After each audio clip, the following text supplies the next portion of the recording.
So I've been thinking a lot about this concept of selective empathy. At its worst, it can perpetuate war. And in our daily lives, it causes a lot of friction and I think unnecessary pain and frustration.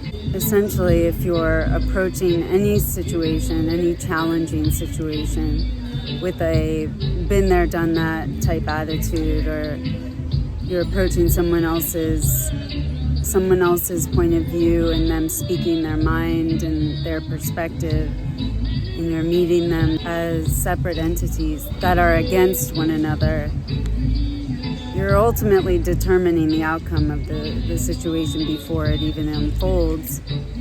You're rendering yourself impermeable to any new information that you could absorb that may very well lead to a different outcome this time, may even enrich your life in some new way, may even shift your perspective. Yeah, we're missing out. We're missing out on each other. And I recognize that there's a certain amount of survival that goes into times when it's necessary not to listen. It's necessary not to empathize, for our own self-preservation. I live in New York City. If I walked down the street and felt my deepest empathy for every single person that I saw suffering, I would probably implode. And sometimes it's the complaining that connects us, to be brutally honest.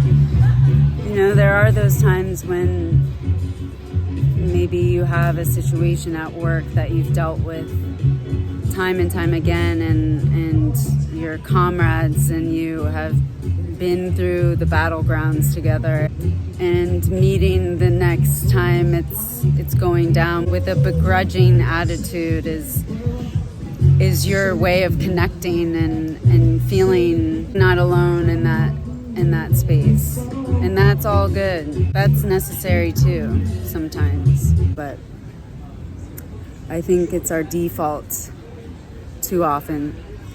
And I think we're missing out on enriching experiences that could be chances for us to color each other's perspectives. We're so quick to dismiss each other.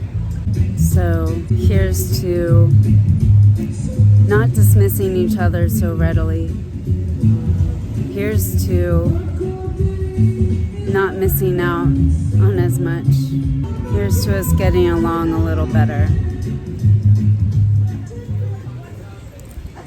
Jesus Christ.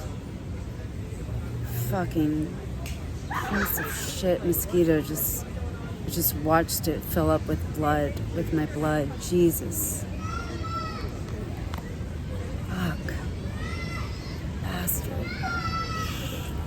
Anywho, I don't have empathy for him.